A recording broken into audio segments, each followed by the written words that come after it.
Koreans love the cinema experience. There are even numbers and research that back up this fact. And a closer look reveals films based on the country's history of struggles and triumph against Japan's oppressive colonial rule tend to receive rave reviews as they strike a chord with viewers here. Je-hoon delves deeper into this formula through some of the recent hits at the local box office. The movie The Battleship Island, also known as Kunhamdo in Korean, released just over a week ago, is based on an actual historical background regarding Japan's Hashima Island, where some 800 Koreans were forced to labor during World War II. While the island in the southwest of Japan is a symbol of the country's rapid industrialization, it's also a painful reminder of Japan's colonization of Korea. The movie received much attention in Korea, becoming the fastest film to surpass the 5 million ticket mark at the box office this year.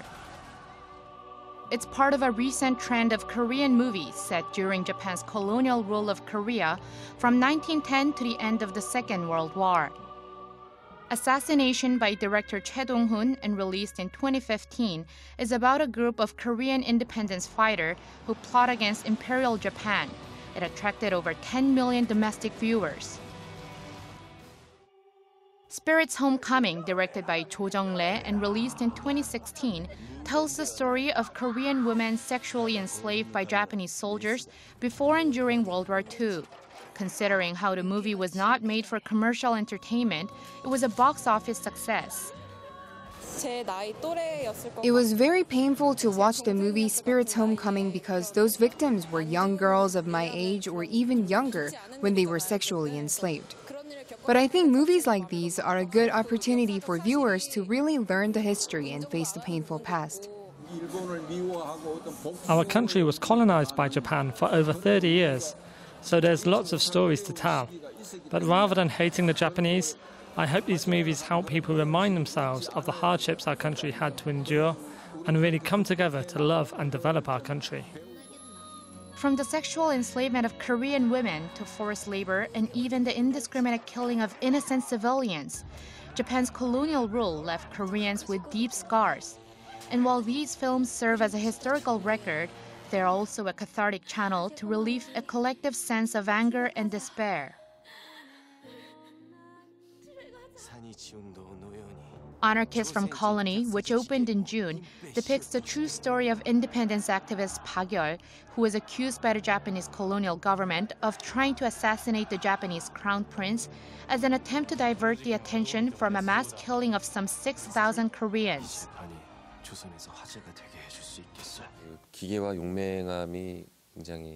Park Yeol was someone with great courage, bravery, and strong love for his country. And despite such unfavorable conditions under Japan's colonial rule, he stood against the imperial government and sacrificed himself to become many Koreans' hope.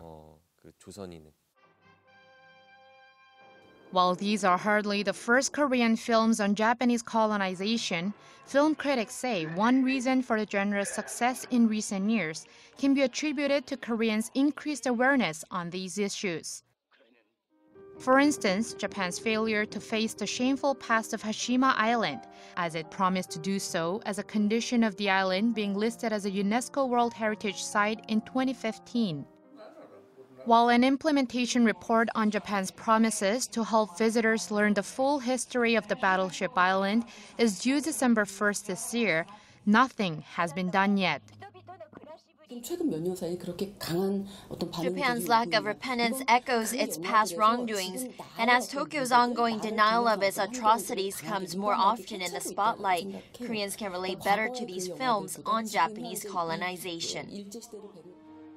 For directors and actors participating in this type of films, one aspect stands out from any other, and that is to base all stories solely on facts.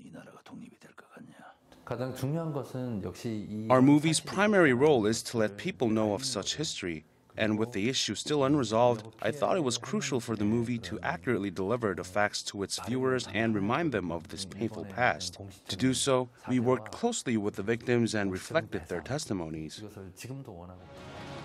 And some have hopes that these films could possibly have their own function in resolving the deadlocked issues between the two countries.